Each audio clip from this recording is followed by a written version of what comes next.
Hi, everyone, and thank you for coming. My name is Max Costin, and I'm the Executive Director of March for Our Lives San Diego. I'm joined by our Director of Gun Policy and Research, Natalie Goldwasser, and we're here with the amazing Congresswoman Sara Jacobs and Congressman Scott Peters to have a nice town hall to talk about some issues that are very important to us today. So again, thank you so much for being here today. And I just like, before we get started, to talk about a few pieces of business first. We do have our town hall questions that is still open if anyone wants to submit those questions. So you just need to go to our link tree, which is on our Instagram bio. So that's linktr.ee/MFOL San Diego.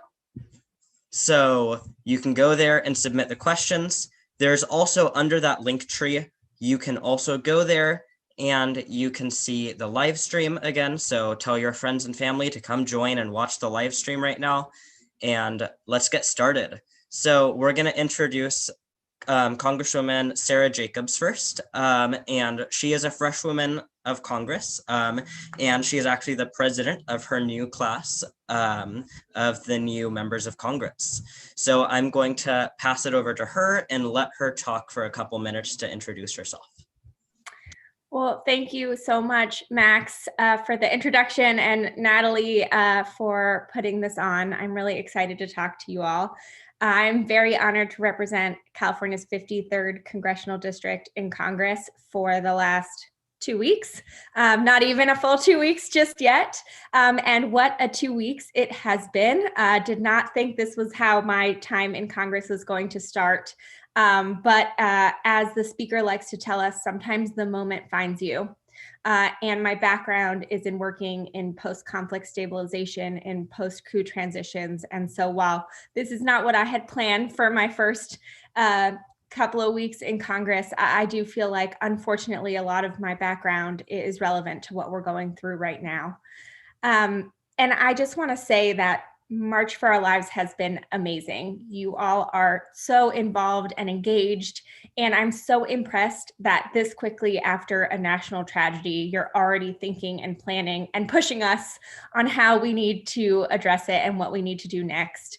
And I know you're a resilient group, part of a resilient generation, but I also want to remind you that you have to take care of yourselves too. And while I know a lot of you have experienced dealing with tragedy in your schools that you've seen on TV, this was really big, and it's difficult to fully process what we all experience. So take some time for your mental health.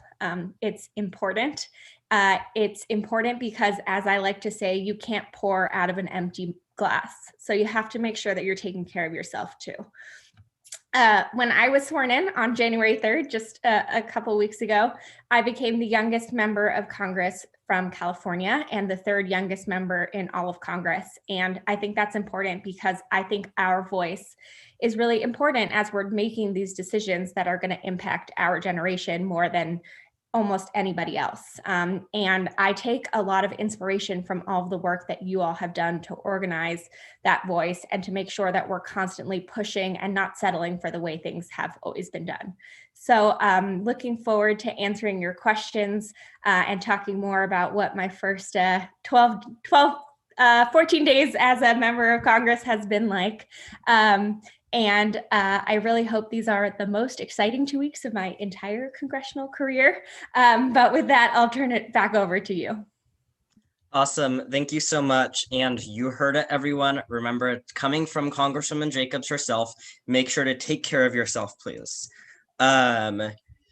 So let's actually pass it over to Natalie, who's going to introduce Representative Peters.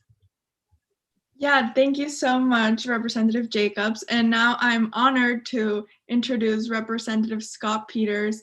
He serves in the 52 district, so my district, and he's been in that position since 2013, and he's done great work. He has sponsored a lot of bills, and he is known for working in bringing people from across the aisle together, and that is really important, especially in a time when our country is so divided. So thank you so much for your incredible work, and we're so excited to have you here with us today. Thank you, Natalie. Thanks for having me. As you said, I've been in Congress now 8 years. It's wonderful to have Sara Jacobs join us. San Diego has a tradition of always having a delegation that works pretty well together. I know that we're all going to be able to work with Sara really well. She's going to bring a lot of talent and energy to the group. And so I practiced environmental law for about 16 years before I got involved in local politics. And then I got mad at the city of San Diego one day and told my wife I was going to run for city council. And she kind of rolled her eyes and she said, okay. But I did. I was the first Democrat to represent, if you can imagine, La Jolla and University City and Penasquitos back there and Carmel Valley. And then really enjoyed it, was the first city council president, became a port commissioner for a while. And then some people who I thought were my friends said I should run for Congress. I was the kind of Democrat that could beat the Republican incumbent, which we did. And I'm the first Democrat to hold this seat in some decades. And I try to work on finding agreement whenever I can. But I must tell you that the gun issue has been very vexing. Even though we did pass background checks in the last Congress, and I think that's the easiest thing, would make a huge impact. We had 20 some Republican votes on our HR 8 bill. We were never able to get the Senate to take it up. So I'm very optimistic that with control of the Senate this time, at least in terms of being able to bring something to the Senate floor, that we're going to at least see a vote on background checks. And I'm very excited about that. I personally also would go a little bit further. I don't see the reason to have weapons of war on the streets, and hoping to work on handling assault weapons as well. And I don't know if we'll get the ban, but if we get background checks and can move forward, it's great. And I would just say too, finally, to echo what Sara said, is young people ask me all the time, and I was on a podcast with a couple high school students from Poway. They say, how do young people get involved? And I always offer the example of gun safety activism as something that really works. I've always found that it's young people driving the issue and telling their parents that it's important, and that makes parents think about it. And you may not all be voters yet, but when you have that kind of impact on the people that you know, it's really impressive. And I just want to encourage you to keep it up and keep inviting me to come talk to you. We'll trade ideas and make some progress. Great. Thank you so much. So I just wanted to echo what Representative Scott Peters said. Make sure, gun safety is a big issue that a lot of youth get involved in. So any of you youth who are watching who haven't joined a gun violence prevention organization yet, if you live in San Diego, if you live in San Diego County as the whole, please join March for Our Lives San Diego. You can do that by going to mfwellsandiego.com. You just go there, and then you can click on Take Action and join our chapter. There's a little Google form there. You can type in your information, and someone from our board of directors will get back to you and reach out to you. So let's get started. We're going to go over, starting with Representative Jacobs again. What exactly happened? What was your experience? I'd say let's take 3 or 4 minutes to talk about exactly what you experienced on the day of the 6th. Before we get started, though, Representative Peters, are you trying to join the meeting again? I think I'm here. Am I not here? No, I'm just saying because I just got a notification that Representative Scott Peters entered the waiting room. So that threw me off for a little bit. It could be someone from his team. I would just let them in. Okay, awesome. Okay, let's get started. Sorry about that. So on January 6th, it was my 4th day as a member of Congress. I actually started the day. I brought in a bottle of champagne to toast the Georgia Senate win. One of my classmates is the chair of the Georgia Democratic Party. And so we wanted to celebrate all of her hard work and the fact that we'd flipped the Senate. I was really honored that I was one of the people chosen to go to the gallery and watch the start of the proceedings. Scott and I were both in the gallery, actually. I noticed things started to be going wrong when our phones started alerting us that some buildings were getting evacuated.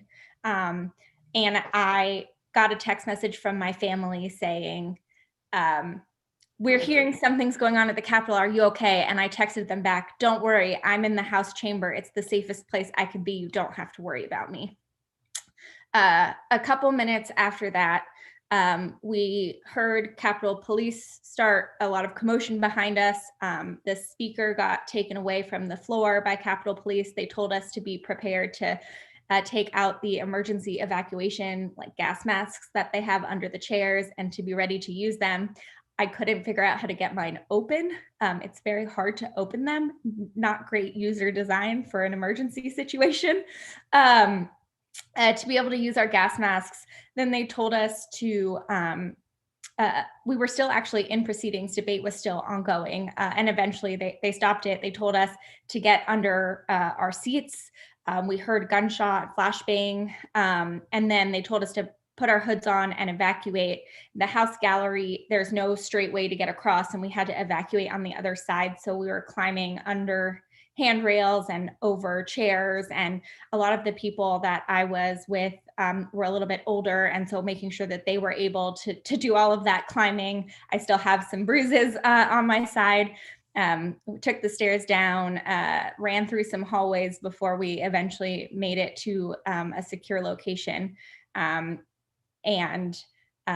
Even within that secure location, some of our colleagues on the other side of the aisle refused to wear their mask. And so now we have a number of colleagues who have contracted COVID because of that. So, not as secure as one would hope, but at least there were no mob who could get us there. As soon as I got back to my office, where my staff had been sheltering, I said that we had to call for impeachment. Because I knew from my background working in political violence that we had to have accountability and we had to have it immediately. So that's what we did. And then I felt very strongly that it was important for me to go back to the House chamber when we reconvened, both for the symbolism of it and for my own ability to have closure and to go back and not let it become this place that had this scary incident and that be all it is in my mind. And so I went back and I watched the finishing of the proceedings, cast my vote, and we certified Joe Biden and Kamala Harris as the next president and vice president of the United States. I finally got home around 5 a.m. and tried to go to sleep, and that was my fourth day in Congress. Wow, that's crazy. And I mean, that's insane, just all of that happening in one day. And on just a follow-up question to that, how many people do you think of, I'm guessing there are mainly Republicans that weren't wearing masks. On average, how many people do you think weren't wearing masks? I'd say 10 to 15. Scott, do you remember? That's about right. Okay, yeah. What do you propose should happen? Probably about, you think there were 200 people in there? Yeah. Oh, wow. That's a lot of people. Yeah. There's no extra room to distance. You couldn't do social distancing. So the masks were even more important. Oh, yeah. So Representative Jacobs, what do you propose should happen to those who weren't wearing masks and had put a bunch of people in danger, and people from high-risk groups contracted COVID because of that? As part of the new House Rules package that we approved, in addition to the impeachment vote this past week, we instituted mandatory fines if you don't use your mask on the House floor that get taken directly out of your paycheck. So you can't pass the buck onto taxpayers in any way. I think it will be really important that we enforce that we enforce it very stringently, that there's no room for people to wiggle out of it. And hopefully that will encourage some of our Republican colleagues to be more cognizant of the situation and what's around them. Well, that's amazing, that House Rules package, especially making sure that doesn't get passed down coming out of taxpayer dollars and it's coming out of the paycheck. So let's transition over to Representative Peters. So you were in the gallery with Congresswoman Jacobs, is that correct? Yeah, I think she described it very well. I would just add a couple things is because of COVID, typically we would all go down to the floor and sit in seats on the House floor. But because of COVID and the need to distance, I think the limit for Democrats was only 24. Now, the Republicans had a similar limit that they did not observe. So they probably had 45 or 50 people on the House floor. But a lot of us Democrats, as Sarah said, we applied for a time to go sit around the perimeter because it was going to be a historic day, the challenge to the election, certification of the results. And so I got the first time also, and I was very happy to do that. And I was sitting up in the gallery, but we could have watched it. We could have watched all the proceedings on TV, which is why some of the people who were there weren't in the gallery. They were either watching in their offices, or they were waiting for the time that they could go observe in the gallery. The other thing is, I would say, is that I didn't have any knowledge of what the mob looked like. Because I was not watching TV. Obviously, we were in the House chamber. What you can get on your phone is pretty limited. We did see there was a bomb threat in one of the office buildings, the Cannon building. But I was just sort of annoyed that here we were in what has to be one of the top terrorist targets in the world, with all this security and these people. I didn't know how many people had managed to get by the security, and I thought that there was some explanation needed. But little did I know, what I learned later was that this is really much larger crowd than I anticipated. At the end, when we finally got over to the other side through all the crisscrossing and stuff, and Sarah, I tried to be as nimble as I could. I think I did fairly well, but obviously it was a challenge for a lot of folks. And everyone's older than Sarah, so she's probably the spryest. But as we got over to the other side, they said, hit the ground, because that scene unfolded beneath us, which there have been a lot of pictures of the police barricading the door with furniture and facing guns out the window. And we were watching that. And then I realized that this was a pretty serious moment. A lot of people were really quite shaken up. The woman behind me was making sort of a panicked last call, I think she thought, to her husband. But the evacuation went very smoothly. I had to have a colleague who had 2 hip replacements, and I had to help her down the stairs. We were holding up the line, but no one panicked. It was very smooth. But at the end of it all, it was really, really disturbing for a lot of people still. I think it's going to be something that sticks with us for a long time. Yeah, thank you so much, Representative Scott Peters. I can definitely imagine why that would be something that would stay with you forever. And I just have a follow-up question. So as you mentioned before, you've been serving in Congress for 8 years. And so you've walked down these halls for a lot of times. And I'm just wondering if you ever questioned the safety once you were inside the Capitol, or if it was more of a surprise once it started to happen, and how you think it could have been prevented. I never for a second questioned my safety in the Capitol or the House office buildings. For you to come visit me, and I hope you will when things get back to normal, you'll have to go through a metal detector just like the airport, and everyone does. If you're not a member of Congress, we have a little pin that says we're a member of Congress. We have what's called turnstile courtesy, and we'll get to walk past it. I don't know if you want to talk now or later about some of our colleagues who decided that they want to carry arms. They want to do concealed carry into the House floor. That's outrageous. That's also going to be fined, fortunately, by the Speaker. But there's just no place for that in the House, and we're very well protected. So the thing that amazed me was that, given that, and you have to realize too, in Washington D.C., there's been violent demonstrations already by this group called the Proud Boys and some of their affiliates. They've had a lot of skirmishes, and they've shown a proclivity to violence.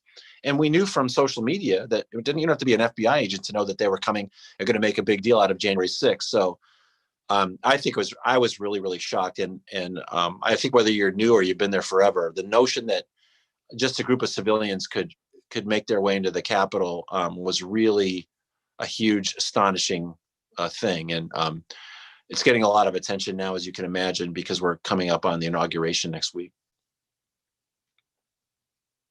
Yeah, definitely. I've seen a lot of pictures of DC, and it does not look how it did when I visited before the pandemic and before all of this was happening. So thank you so much.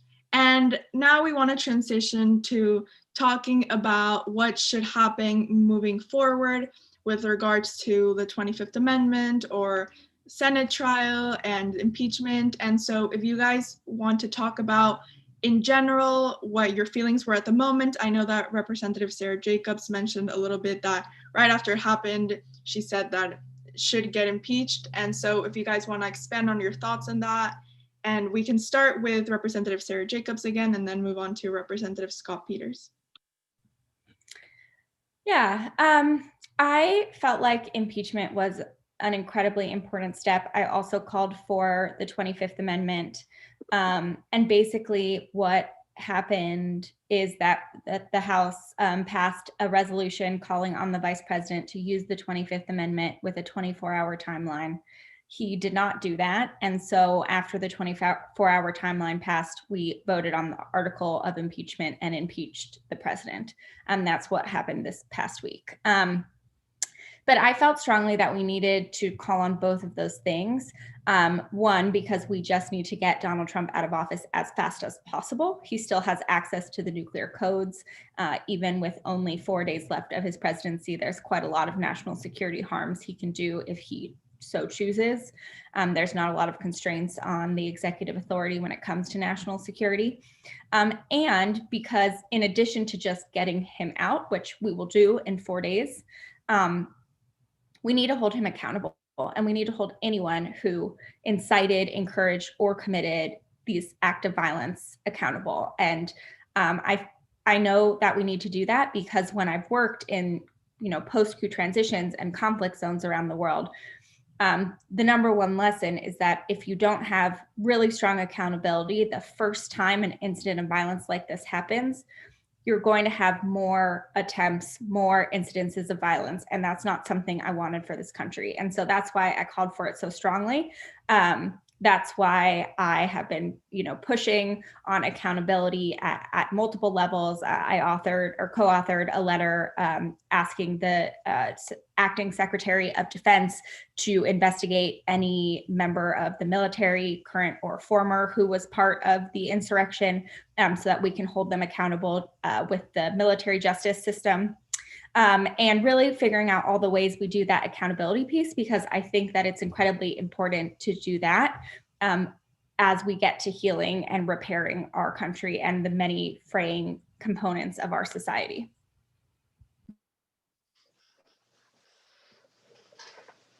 I can follow that. I generally agree with Sara. The thing that really concerned me, which didn't turn out to be a problem, was that this would be another Democrat-only effort. So I wanted to be very intentional and sequential about first the 25th Amendment, first those Republicans who've really been aiding and abetting through their silence this tyranny from Donald Trump. I wanted them to help clean up this mess, and they didn't do it. So then I thought that, yes, impeachment is our only remedy as a Congress. It's what the Constitution gives us. And I wholeheartedly supported it. And I was very happy to see that even 10 Republicans voted with us.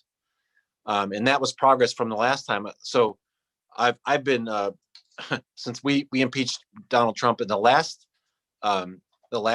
Congress for obstruction of justice and abuse of power, obstruction of justice, obstruction of Congress. I've been involved in half the impeachments in the United States history. They've both been with two out of the four have been with Donald Trump. And that was a Democrat-only thing. And he, except for Mitt Romney at the very end, and what Trump did was claim that he was acquitted, and he made it into he tried to make it into a positive thing. This time he won't be able to do that, and I think that's good. The other thing I'd just add is that the Department of Justice needs to look at this under the new administration and follow up with criminal activities. And there's 3 of my colleagues in particular, and there may be more, but who have been implicated in actually helping this, actively helping this insurrection happen. And I think that the criminal criminal justice is also appropriate in that kind of instance. Yeah, that was a really good point that you brought up about some of your colleagues in Congress who really aided and abetted the Capitol attack. So do you really support Representative Cori Bush's her resolution that she brought forward to expel those members from Congress? So I co-sponsored the resolution.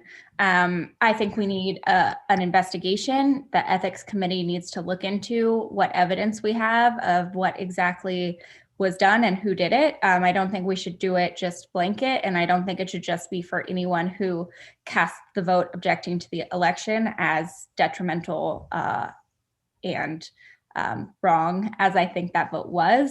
But I do think it's important that we have accountability. I agree. I just think, look, you should be protected from, you should be able to take a vote on the House floor that's regularly scheduled, even if it's a bad vote. And those aren't the people I'm talking about. I'm talking about 3 people who might have actually encouraged violence against the Capitol. Those people should be not just expelled from Congress, but they should be locked up. The people who, look, the people who made the vote to not certify the election, this has caused a real rift in Congress because a lot of them know that there was no evidence of this fraud, zero evidence of this fraud, and still voted that way. Some of them saw the insurrection and actually changed their vote. And I give those people some credit too. But for people who perpetuate this lie that Trump said that he won the election, that a lot of people believe because the president of the United States is saying it, part of leadership is just telling the truth. And these people are not telling the truth. And that's going to make it very hard for Congress to work together until we repair that breach.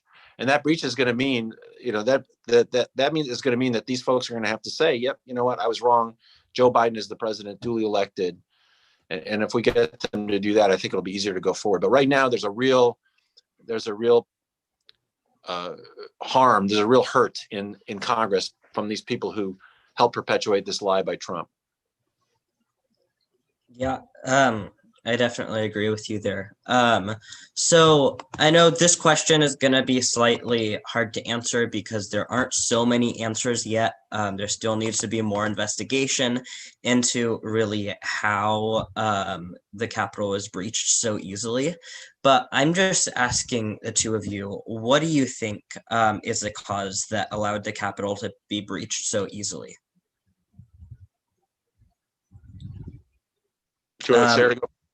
Let's actually start with you. Okay. I have to say, it's hard for me to imagine that if the crowd were made up of African Americans, that they would have received this treatment. When the Black Lives Matter protests happened, they brought out the National Guard ahead of time. They heard this was happening.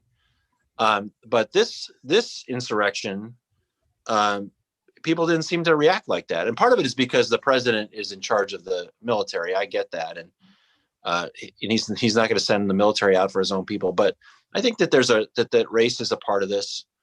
And we should understand that and grapple with that. But I do think that, the President Trump, I believe he wanted this to happen. And when one person is a branch of government who's in charge of the FBI, the intelligence agencies, and the military, there's a lot that we haven't written down about what the rules should be. And I think that that President Trump probably had something to do with the very lax response to this. And also, you could see that he didn't respond when he knew it was happening, and Republicans were begging him, call off your people. He didn't respond to them. So I put a lot of this at the foot of Donald Trump. I agree with everything Scott said. I think it's clear that racism and white supremacy played a big part in the forced posture. I think that there's another component, which is that as I've been watching these videos, right, Scott mentioned some of our colleagues who might have coordinated with the insurrectionists. There were people screaming on bullhorns directions around the Capitol, like, I'm a member of Congress.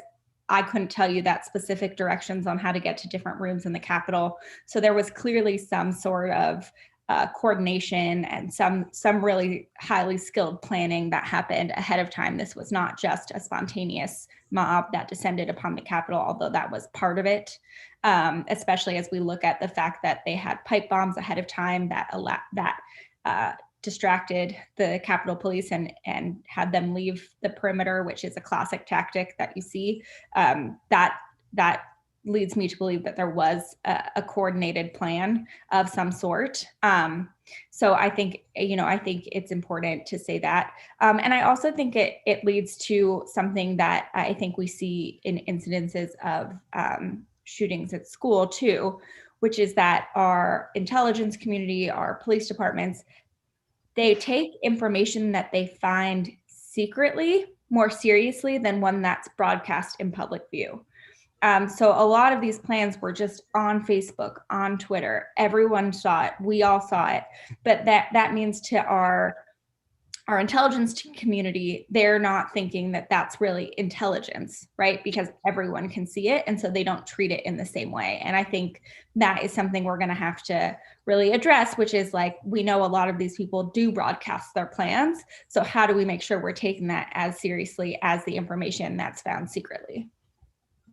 Yeah, that's a really good point there. And Congresswoman Jacobs, I mean, this question, because knowing you're really a policy nerd, so to speak. But what different policies and provisions do you think could be put forward in the future? I know there hasn't been such formal investigation. You still need to hear more about exactly what's happened and how everything happened. But from everything you know so far, what certain policies and provisions do you think that could be put forward that could prevent future attacks like these? So I think first, we do need to wait for the investigations for a lot of these answers. And I think that we need a 9/11 style commission, maybe not quite as long, but a commission like that to really look into what happened and how it happened.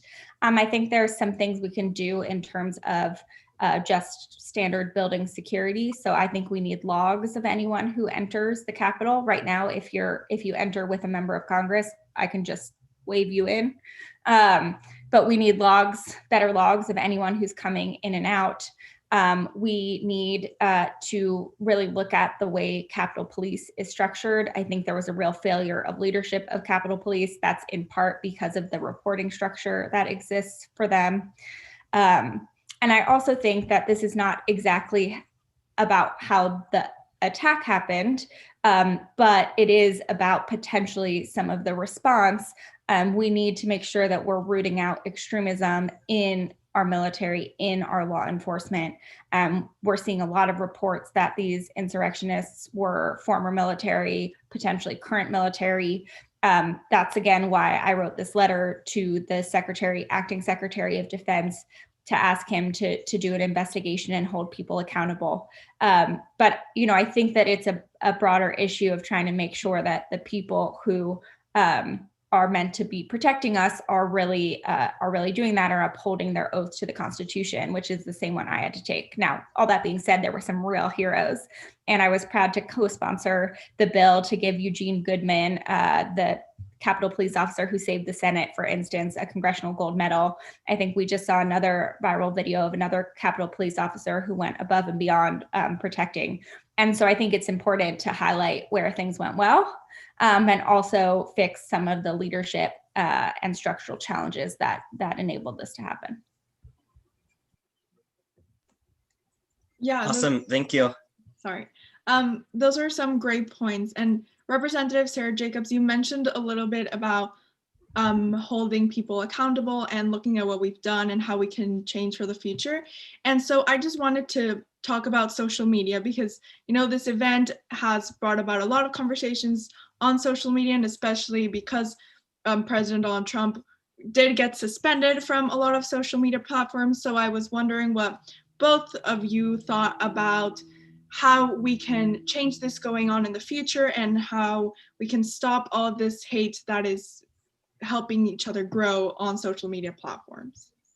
This is a great question, Natalie, and I think exactly why we need more young people involved in these conversations. Although I will say Scott has really been leading on some of these technology pieces in his time in Congress. So it's not only us millennials and Gen Zers, but we've got some allies too.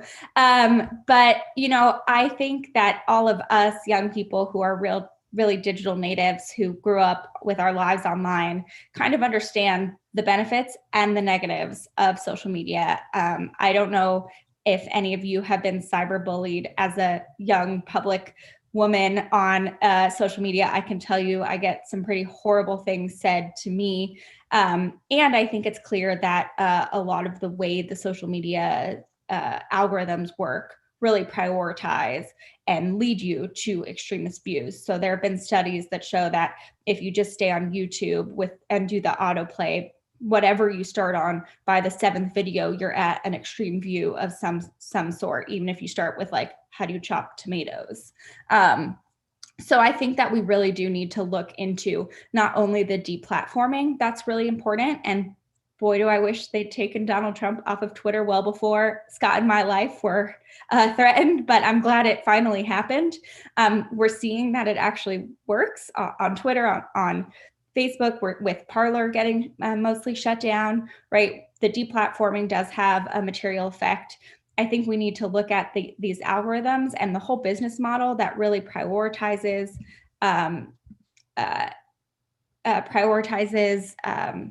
the kind of content that generates the most reaction. And then we need to, I think, look at data privacy and data ownership and how we really change the way that works, because that is a component of all of this. Those are good points. I think it's hard because, we're a nation founded on free speech and the exchange of ideas. And, it used to be that the number of channels literally was very limited, and that America had a sort of similar understanding of the facts. And now people go find their own facts. I thought that taking Donald Trump's Twitter account away was appropriate, if for no other reason than he was inciting violence with it, and that the platforms ought to be responsible for that. The platforms are the ones making money off of this. They're going to have some policing role, and if you think about the New York Times is subject to damages if it publishes falsehoods about you. And even if they publish letters to the editor that are false, the New York Times can be held liable for that. There's an analogy to be made for these newer platforms, these digital platforms, and there's going to have to be some sort of duty of truth that we impose on them, because they're the ones making money out of it. And it is funny. I'm on the committee of jurisdiction for this, and we interviewed Mark Zuckerberg and Dorsey from Twitter, and you start with the most senior people. It's kind of embarrassing because I'm not young, but I consider myself fairly fluent in some of these things. But the people who are in leadership by virtue of seniority are the least equipped to understand this. So they see the economy kind of as the economy of 1970. So the voices of people like Sara, I think, are going to be really helpful to us. Still understanding that there's a body of law around truth in publishing that I think we can apply, and it has some buy-in in terms of our history, but we can't allow this violent speech to be a profit center for folks without some consequences and without some limitations. And I think we're going to be grappling with that over the next few years.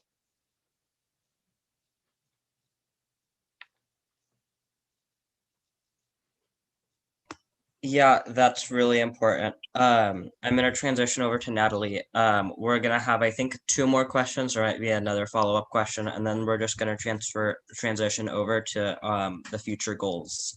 So take it away, Natalie. Yeah, so there were a lot of horrific things that we saw on the day of the storming of the Capitol, but among some of those things were people carrying signs or shirts that said Camp Auschwitz and 6 million wasn't enough. And as a Jewish person, that was terrifying for many reasons. And I can't imagine what it must have felt like actually having been there. And so I was wondering if Representative Sara Jacobs could talk about that. You know, it's something I've been wrestling with. First of all, as Scott said, we didn't really know what was going on outside. So while we were in there, we didn't necessarily know all these things. So it's a lot of it is like learning about what was happening right outside the doors from us after the fact and kind of processing it all in retrospect. But it's something that honestly I've been struggling with because as a Jewish woman living in San Diego, I grew up with a lot of privileges.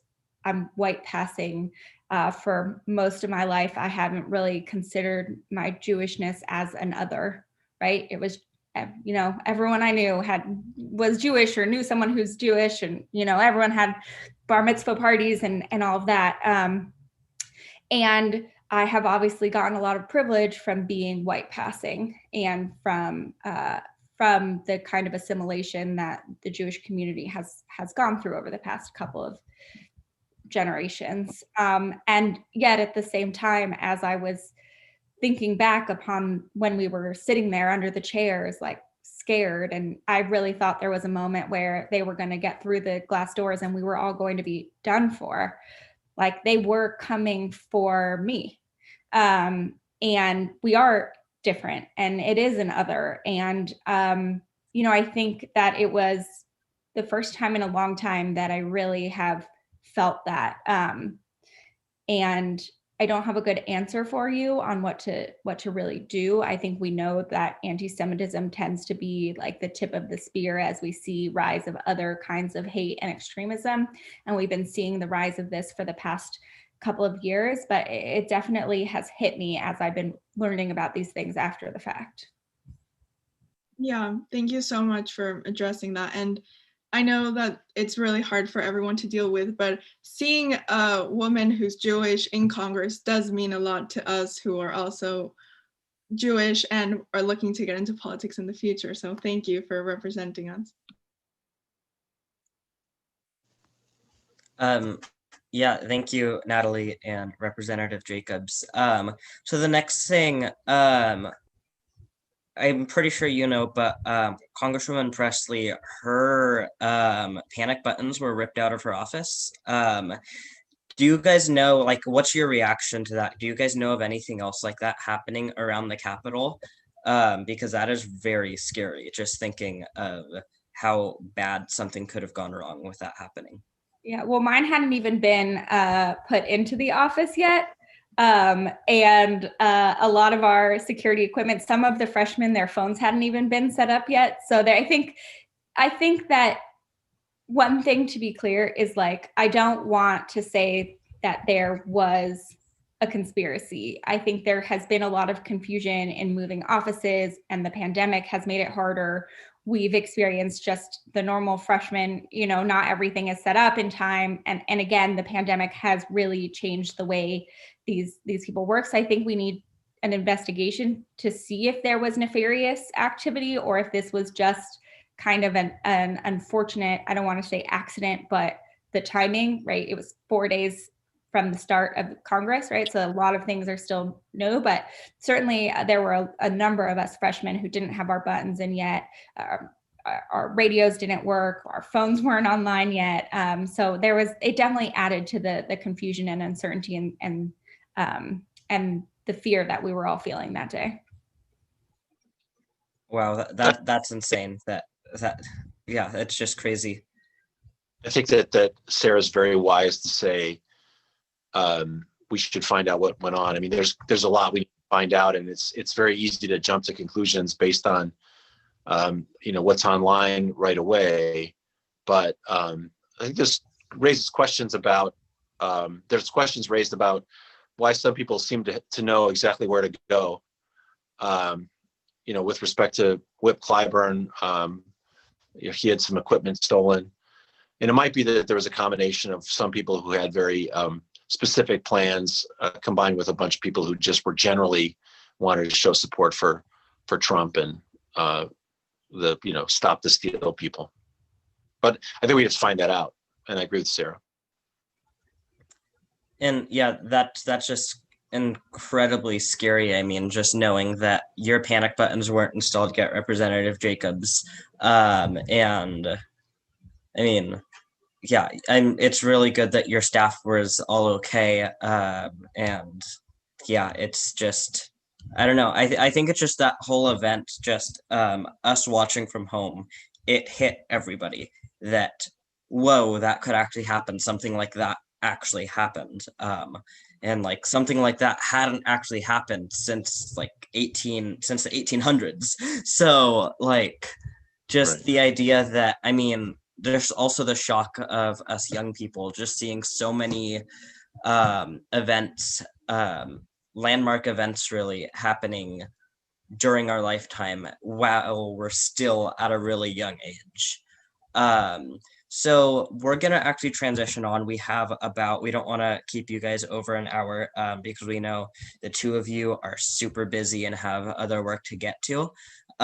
So we're going to transition over just to talk about for the rest of the time, the two of you, your future goals for gun violence prevention. I'm just going to start off with a few questions about, so what are you thinking, just the both of you, to advance legislation on, first of all, universal background checks and then the regulation of the ghost guns? Let's start with let's start with Congressman Peters. Well, I addressed background checks before. That was I think, a really important, I don't want to say it's not an important step because it's extremely important. It's relatively easy to get agreement on, and I'm really optimistic we might get a vote in the Senate. Ghost guns is something that's getting a lot of attention as well. I think Democrats will come around something on that, and I hope that we'll find enough Republicans in the Senate to help us get that done. That's sort of an intermediate step till we get to a ban on assault weapons, which I think is a little bit further away. I just wanted to raise too, Max, this notion that, you hear this notion among Republicans that it's not about guns, it's a mental illness problem. And of course it's both. If you don't kill anybody, you could have someone with mental illness without a gun, he's not going to shoot anybody. If you have someone with a gun who's not mentally ill, they're going to be responsible gun owners. So one of the other things I'm trying to work on is, and this is with respect to my Stand Up Act, is what do we do to make sure that we prevent gun violence from happening at all? And the Stand Up Act passed the House, didn't get to the Senate, mostly because we ran out of time. I think it will pass, but the idea is to provide support and training for administrators and teachers in schools and students to help each other figure out if something's going wrong with a particular kid. Is this someone we need to keep an eye on? Because when you look back on these shootings, people are always showing signs of this, that if we had just gotten in front of, and 90% of shooters actually say something before they shoot. So we're going to try to provide that support to prevent this from happening at all through the Stand Up Act. And like I said, I think I'm optimistic that gets passed, and that's something we can all work together. And I have to give a shout out to Bernardo Heights Middle School, who were the people who are sort of doing this in conjunction with the gun safety groups already, providing mutual support. And it is really cool to see 7th and 8th graders come together, looking out for each other. And that's also something that's really important for folks in your position, activists who are young, to be engaged in as well. Yeah, awesome. So the next question is I think it's my last question, and then I'm going to pass it over to Natalie. So this may be difficult, but Assembly Member David Chu from San Francisco last year proposed a microstamping bill that amended microstamping that was originally passed in 2007 to really just get rid of some loopholes. And then also with microstamping, creating a little stamp on the firearm cartridge and the gun cartridge, so then it could be tracked by law enforcement and such, from where the firearm was used and who used the firearm based on just the cartridge. So my question for the two of you, is there any future legislation in the next 2 years, really, that you believe to hopefully pass some sort of microstamping laws? Scott, I don't know if you've heard of any. I don't think I've heard of any active legislation. I think one thing that's important to note is that we have a super majority in both houses here in California. That's not the situation we're working in Congress. So Scott has really been a leader in trying to find areas we can have bipartisan compromise. Obviously, as he mentioned, some of these issues tend to be a little trickier. We have the Senate now, but we have the Senate in a tie. So I just want to make sure that we are doing everything we can and pushing as hard as we can, and also setting a little bit, because what we don't want is people to say like, oh, great, we have both houses now, we're going to get everything we want. It's not exactly how things are going to work. Right. I would also say that's exactly right. The other thing is we have to keep our eyes on the Supreme Court, because one of the things we have in California and Connecticut and in New York are pretty aggressive gun laws, people who we really care about gun safety from a legislative perspective. And we know the Supreme Court has a more expansive view of the Second Amendment. And I'm concerned about, automatic concealed carry and, being able to get a gun permit from a gumball machine in Idaho, and then, having it have to be honored in California. So, sort of fighting for states' rights on this issue is also a really important thing, and another reason to pay attention to who's elected president and is picking Supreme Court justice. Yeah, that's a really good point. Thank you, both Congressman Jacobs and Congressman Peters. So we're going to transfer this over to Natalie, and she's going to ask her final questions, and then we're going to wrap this up.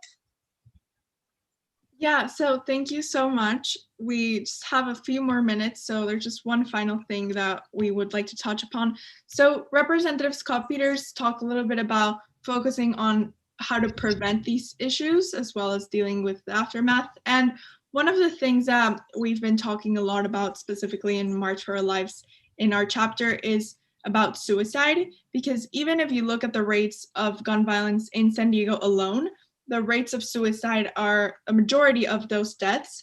So I was wondering if you guys could talk a little bit about how we can deal with this in government.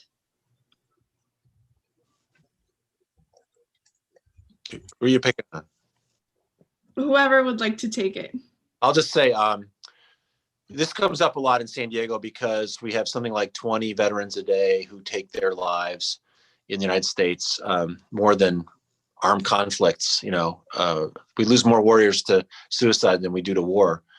And of course, in San Diego, that gets a lot of attention. I think a few things in that context are peer support. I mean, we have to really provide support from people who live the same experience. And I can't say I've never been deployed to Afghanistan and seen atrocities of war. So I think, peer support is a big strategy on the defense side and in the veterans area. And then if we something like the Stand Up Act, where we have everybody looking out for each other, I think that's really promising. And I also think Republicans will support that, because we say if you say it's mental illness, we can at least agree that part of it is mental illness. Let's see if we can't get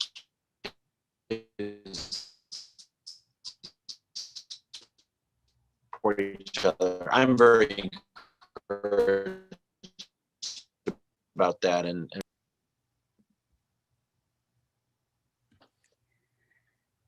Yeah, I agree with all of that. I think another important thing we need to do is make sure that everyone has access to mental health care. We know that right now it's unaffordable and inaccessible for far too many people. And especially as we're dealing with the after effects or the current effects of this pandemic, of the isolation that it has caused, compounded with the violence that we're seeing on television. And I think that we're going to need an increase in resources for mental health care, making sure that we have mental health care providers who, as Scott said, in the veterans context, but also in terms of, um, different ways that the violence affects different ethnicities and racial groups, making sure that they have the culturally competent care that they need. In as we're thinking about these issues, I think they all actually tie in together, right? So we have this. We know that when there is a rise in extremism, we start to see a rise in violence against women and domestic abuse. The majority of women who are killed by a gun are killed by their domestic or intimate partner, and most of those are murder suicides, because it's all tied up together in the sense of self-worth and this idea of what society owes you and what kind of person you can be in society. So I think this is a broader issue. But for me, the first step will be making sure people have access to mental health care. And just on that note, really quickly, I know the events of the last week have been really tough. As I said at the beginning, I hope you all find someone to talk to. My office is having a healing event tomorrow by Zoom with a facilitator from the San Diego State Department of Psychology, to help people heal and deal with the trauma of watching on TV and seeing what's happened in our country. I invite any of you who are interested to participate. We really want to make sure that everyone is taking care of themselves in this difficult time. Yeah, that's really important. Maybe we can actually, I'm thinking, Natalie, we can put that on our calendar of events if your office, Representative Jacobs, wants to send us that information. So we can make sure that if anyone needs help, then they can go to that event. And just really before we end, touching on mental health, we'd like to really tell everyone you're not alone in anything. There's a lot of people with you. And if you need mental health resources, you can actually go to mfolsandiego.com, go to Take Action. There's the drop-down menu right there, something that says Our Power. And then there's a tab for mental health care, which will take you to a tab. And if you scroll down, there's some resources such as the National Suicide Prevention Lifeline, the Crisis Text Line, Disaster Distress Helpline, the Teen Text Line, Distress Text Option, and then a Spanish text line as well. So there's those resources on our website if anyone needs any help.